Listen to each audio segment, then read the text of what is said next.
Thought Media Network. We are a global broadcast network of positive music, media, and entertainment, inspiring humanity's evolution along the journey of enlightenment and creating a world of love, peace, empowerment, and prosperity for all. New Thought Media Network. Positively inspiring.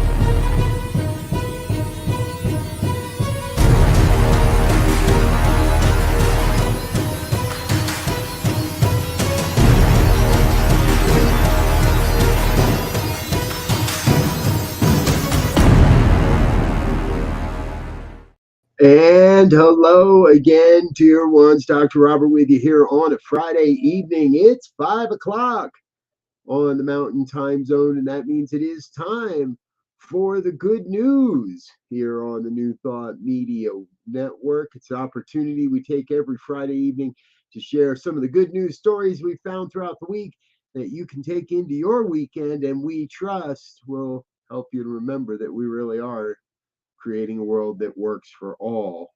And when we mean all, we do mean all life. Thank you for being with us. Please hit the like, share, and subscribe button.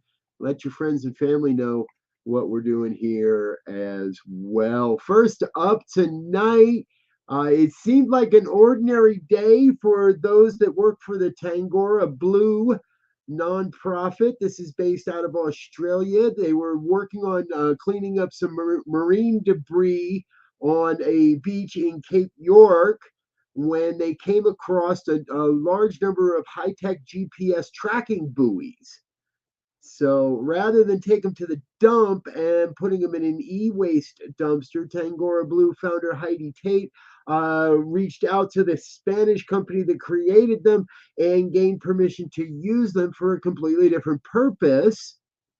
They are using them to identify ghost nets. Now, if you haven't heard about ghost nets, they're pretty nasty things in the oceans. Can sometimes get up to several tons of much like the Great Pacific Garbage Patch, but mostly made out of fishing nets. And so what Tate did is gathered together a coalition of Australian mariners from national park staff and indigenous rangers, commercial fishermen, and charter boats, and handed out the derelict GPS tracking buoys with a simple instruction: find a ghost net, hook the buoy to it, and then we can send a vehicle, a vessel that's large enough to get them out of the ocean and come get them. Heidi's partner, Brett, told a local magazine that it really helps the organization clear 2 hurdles in one jump because trackers are such a high-tech piece of equipment that they're obviously not cheap, and for them to go to the landfill would have been such a waste to begin with. Tangora Blue volunteers so far they've managed to capture 3 ghost nets that have been removed. One of them weighed over 3 metric tons. And they also were able to locate a 150-foot long mooring rope that had been tangled up in a reef. And they were tagged with one of these buoys by a smaller vessel. And Tate and her crew came out, got the bigger vessel, got the garbage out of the. I love it. What a great idea! And all because of some e-waste that washed up on the shores. And because there was a group of people in place committed to keeping the shores clean. Thank you for Tangora Blue. All right, next up, here's an energy story that I found that seems to be absolutely perfect for what we talk about. Did you know there's about to be a country that is entirely powered by solar and renewable energy? Well, that's about to happen. In a letter released on June 21st entitled Brother Son, Pope Francis announced his intentions for Vatican City to turn into a 100% renewable energy using predominantly solar panels. Now, the way this all works is the church owns some land outside of the city that is used as the infrastructure for their broadcasting Vatican radio station. Now, the area is large enough to accommodate enough solar panels to power the entire Vatican. Right on. This is what I like to hear. We're doing things a little differently. For many years, the Pope has urged nations to take the climate crisis more seriously, and in 2022, the Vatican joined the United Nations Framework Convention on Climate Change. The Pope identified the burning of fossil fuels as the primary driver of climate change. He dismissed those who deny the crisis and accuses wealthy individuals, corporations, and countries of selfishly turning a blind eye. This is another way to highlight what's happening and create some good news along the way. Hey, folks, we get most of our good news over at the Good News Network.org. Please do head on over, drop it in on their site at some time. Give them some of the love and attention they deserve. They do a great job of curating the good news, and we pick out some stories. We get our news from other places as well. GoodNewsNetwork.org is a great spot to do it. And if you have an idea for the good news, please give us an email, goodnews@ntmedia.org, or perhaps you'd like to present a story yourself or even guest host on the program. Let us know how you might want to be a part of the good news here on New Thought Media Network. Again, that's goodnews@ntmedia.org.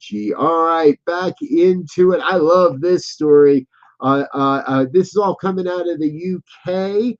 An ag tech firm is pioneering bacterial batteries that they hope will allow farmers in the future to collect precise data about soil conditions with computing equipment powered by the soil itself. Yep, you heard that right. Designed to be installed and forgotten about, the batteries absorb power through bioelectrical processes that occur within soil microbes. Collecting these electrons via a cheap array of electrodes, the idea is that the resulting power can be used to run sensors and computers that help farmers monitor the moisture content and other key factors to help maximize yield. The company is called Bactery. Get it? Bactery? They're bacteria-powered batteries built on soil microbial fuel cells. Were actually developed in 2019, and there have been studies going on during this time. Scientists say they have learned so much since over the last 5 years of their research. They're now ready to release these to farmers, and they cost just $29 each and have no maintenance requirements. Pretty cool. One of the professors said farmers are increasingly valuing the importance of data to make informed decisions towards resource-efficient agricultural practices. We're removing the barrier to generating that data by creating a sustainable way to power sensors and making them always on, cheap, low maintenance, and low impact. Right on. You never know, folks. They'll probably get to the point where they're biodegradable as well, don't you think? I would. Here's another great story we found this week, and it comes to us all the way from Japan. A consortium of Japanese firms has conducted successful demonstrations of the first ever zero emissions ship above the size of 20 gross tons. Sailing 30 kilometers, the Hanaria was powered entirely by hydrogen fuel cells. The Nippon Foundation, a research and development fund dedicated to passing the riches of the sea intact to future generations, worked in tandem with manufacturers and ship operators to develop a suite of hydrogen-powered, zero-emission vessels for use in shipping and coastal transport. Passenger ship is over 108 feet long, weighs 248 gross tons, and is equipped with a hydrogen fuel cell She's expected to be used to shuttle personnel to an offshore wind farm and for site tours. The Nippon Foundation has been carrying out the zero emission ships project since January of 2022. What a great, right on. Every time, folks, every week. I said it this morning in one of our other programs. Every day, we get a little bit closer to demonstrating exactly what's going to be necessary to create a world that works for all. We're in the midst of doing it each and every day. We celebrate that here on the New Thought Media Network. And that means we need to take a quick break and let a couple of our sponsors say hello, let you know a little bit more about what we're doing in the world. But we've got more coming on the good news in just a moment or two. Stay tuned right after these messages. We'll be right back. You're invited to join us for the Convention of the Americas. Your light is my light. Come experience a bilingual international meeting of New Thought leaders on the beautiful shores of Lake Chapala, Jalisco, Mexico. With keynote speakers, Reverend Dr. Sonny Cantrell Smith, Reverend Jeffrey Ryan, and Reverend Dr. Kathy Ann Lewis. Join us August 6th through the 10th, Lake Chapala, Mexico. Learn more at conventionoftheamericas.com and register today. Your light is my light.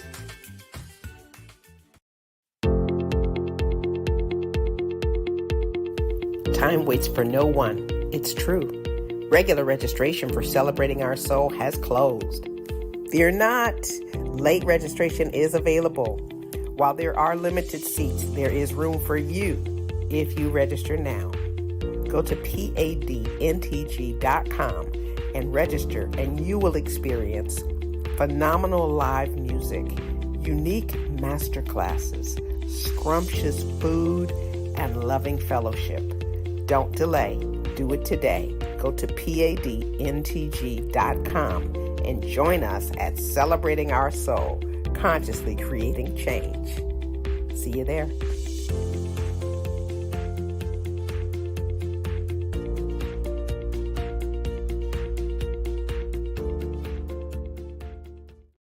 Folks, New Thought Media Network is pleased to sponsor and support both the Convention in the Americas and the Celebrating Our Soul by the People of African Descent New Thought group. If you're at either of these conferences this summer, please find us, say hello. We've got some swag for you. We'd love to connect and say hello at any of the conventions, any of the conferences that we may be promoting. We only promote those things that we believe in. So thank you for supporting our sponsors that help us take this message out into the world. All right, back into the good news. Here we are. Next up, a new study looking at the effects of gratitude or being grateful on mortality risk showed that independent of classic mortality indicators like cardiovascular disease, smoking, chronic disease, other things, grateful people showed lower rates of early death than less grateful people. The study examined over 49,000 older women in the nursing profession, and it claimed to be one of the first studies to investigate the effects of gratitude on mortality. Now, this is notable because gratitude is already associated with better biomarkers for cholesterol, immune sleep functions, inflammation levels, and cardiovascular disease, as well as lower risks of depression and better adherence to healthy hygiene like exercise and good sleep.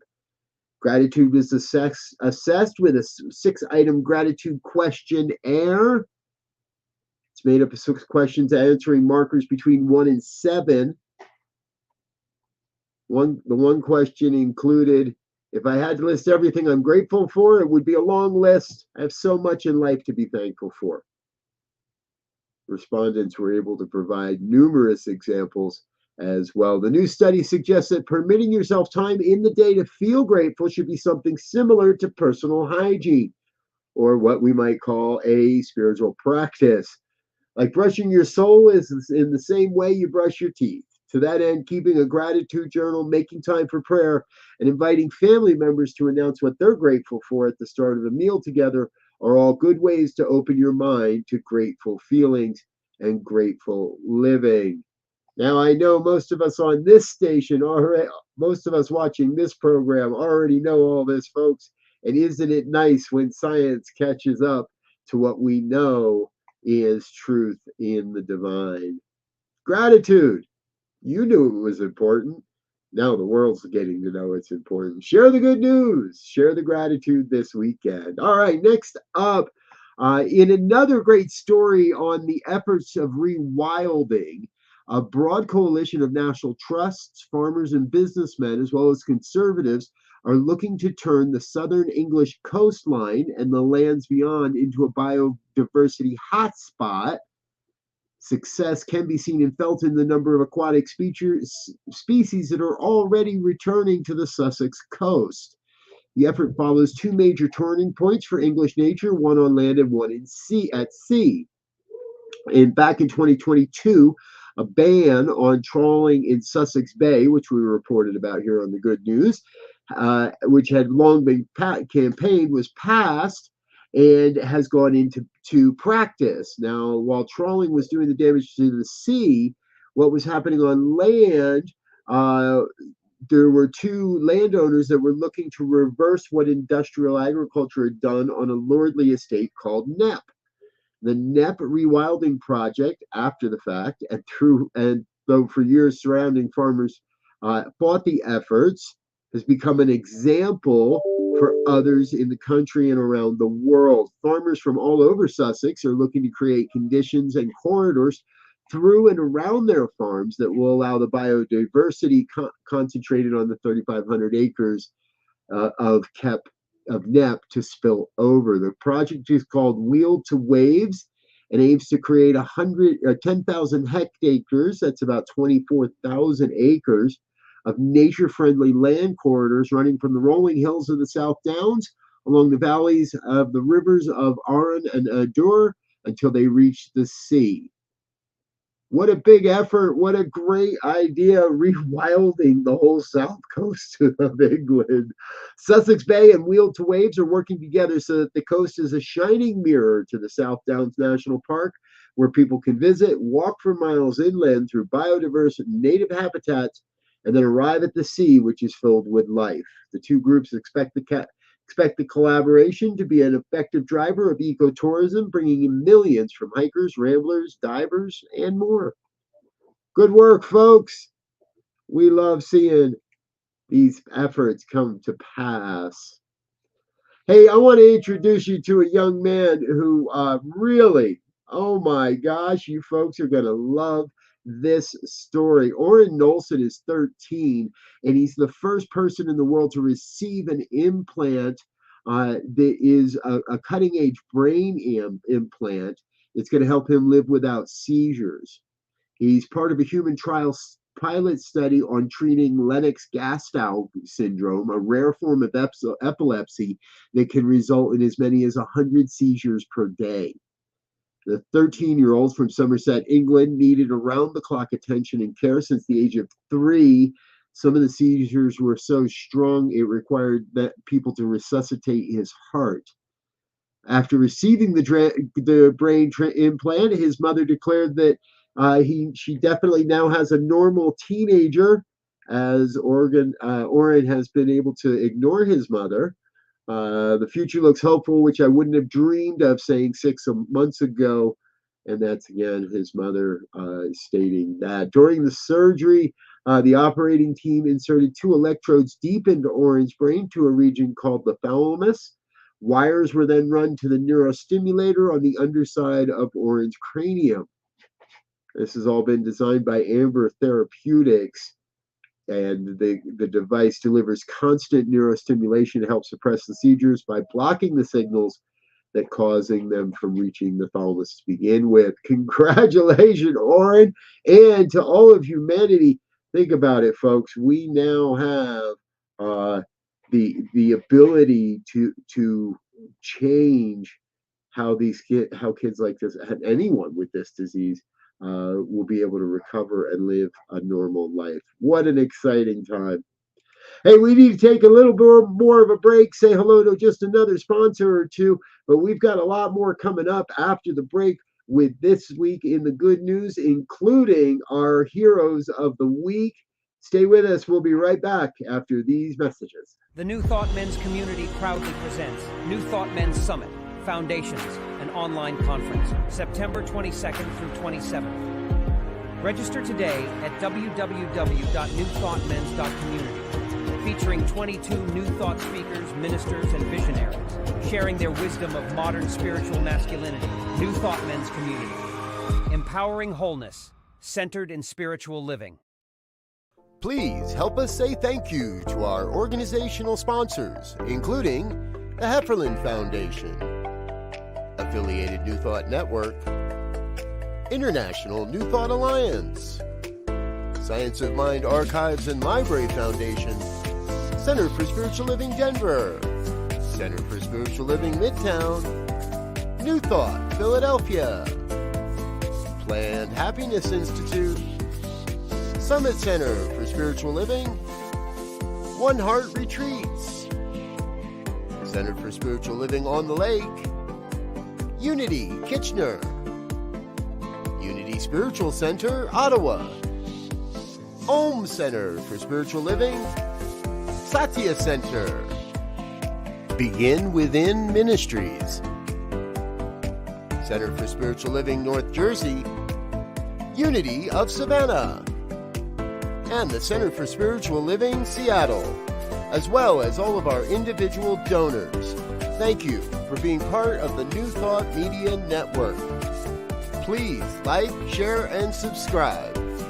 New Thought Media Network, positively inspiring. Yes, yes, yes. Thank you, thank you, thank you, dear ones, and everyone, all of our organizational sponsors and individual donors that make this network possible, that allow us to take this mighty message of the New Thought philosophy out into the world and bring you the good news every Friday evening at 5 p.m. Mountain Time. So let's get back into it. This story jumped out at me, and mostly because, well, sometimes we do good. The U.S. Marshal Service, along with federal, state, and local agencies, led a 6-week national operation that resulted in finding over 200 critically missing children, which included endangered runaways and those abducted by non-custodial persons. This is the second rendition of this coordinated effort. It ran from May 20th to June 24th and focused on geographical areas that historically had high clusters of missing children. The program resulted in the recovery and removal of 123 children from dangerous situations. An additional 77 missing children were located and found to be in safe conditions, according to law enforcement or child welfare agencies. Now, the dangerous situations involved everything you can imagine, running the gamut, and cases were solved in Michigan, Miami-Dade, Arizona, Oregon, and North Carolina, as well as other states. The Justice for Victims of Trafficking Act of 2015 enhanced the United States Marshal Service's responsibility in locating missing children by removing the need for there to be an offender or fugitive known to be connected in the case. Good work, gentlemen and ladies, I'm sure. Good work in finding the missing kids. I think it's so important that we continue to do this work, folks, and we continue to support our law enforcement efforts in these good works. Yes, we need to hold them accountable when they do things not so good works, but this is good works. And here's another good works, and this one involves puppy dogs, and it all happened in Fort Worth, Texas. A derelict litter of puppies was rescued by police officers from the roasting heat on a day that topped out over 100 degrees. They were left in a parking lot in a carrier without water. and there were no cameras in the parking lot, so no way police could figure out who dropped them off there, abandoned them there.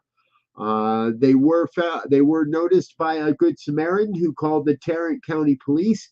The police noted that they find a lot of puppies abandoned, and in this area, the puppies that were rescued from the carrier are actually now doing much better and just about ready to be adopted. Good news and good deeds, getting these puppies back to health. My family, we've adopted a few dogs now, a few puppies now, and our last puppy was also a rescue from the Navajo Nation in Arizona. A litter of puppies left in a laundry basket. So that story is really, really important to me. Here's another story that's important to me because this just touches the heart.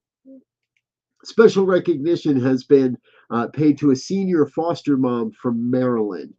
She's 88 years old, and she's one of the most experienced long-term foster moms in the entire American foster home system. Emma Patterson began opening her home in Montgomery County in the 1980s. She's fostered over 40 children and was recently presented with an award for her services to the youth of the state, and that comes after she announced that she would retire from foster care as well. Whether it was food, warm clothes, or a place to safely spend time after school, her kids knew they could always bring friends home, and that's how Emma said it started. Her daughters would bring home friends that needed something or a little help, and she would just say yes. Eventually, she registered herself in her home in White Oak, Maryland, into the Montgomery County foster home system, and she would occasionally foster infants that were born to drug-addicted parents. At times, had as many as 9 children at a time in her home. She said, "This wasn't something I ever thought anybody paid attention to, you know? I didn't do it for the purpose of anybody giving me any recognition. It was always a situation where it was just a boy or a girl that didn't have anybody to care anything about them, and they needed a place to sleep or something to eat." She also said, "I'm very proud of all the children because, they all have just turned out to be just wonderful human beings." Thank you, Emma Patterson. You are one of our heroes of the week.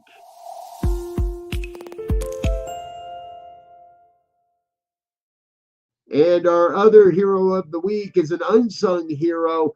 We've reported on similar stories in the past. This time it all happened in Newark, Northgate in the UK at a railway station in Nottinghamshire. This all just happened last month. The CCTV footage captured a very dramatic near miss. The clip shows a 3-year-old boy walking behind 2 adults before running to the edge of the platform. He appears to lower himself over the edge before tumbling backwards onto the train tracks. A man who was with the child is seen sprinting across the platform while a hero bystander leaps onto the line and lifts the boy to safety. Just 22 seconds later, a train speeds through the station without stopping. This is all part of a Safety Week effort by London North Eastern Railway. They've released other footage of other incidences of people being saved. No names were involved. We have no idea who the hero is, but still, he is one of our heroes of the week. Thank you, folks, for being with us here on the New Thought Media Network. I'm Dr. Robert. I'll be back with you again next week at this same time. Stay tuned in just a half an hour. It's time for our Friday fireside chat with Reverend Michael Mangus. We'll wrap up evening prayers at 8:15 and be back tomorrow with the Science of Mind and Spirit Saturday morning conversation series. Reverend Barbara Jean's going to be sharing with us tomorrow from the Science of Mind textbook. That happens at 9 o'clock Mountain Time. I'm Dr. Robert. Until next time, I want to wish you peace and richest blessings. Bye now.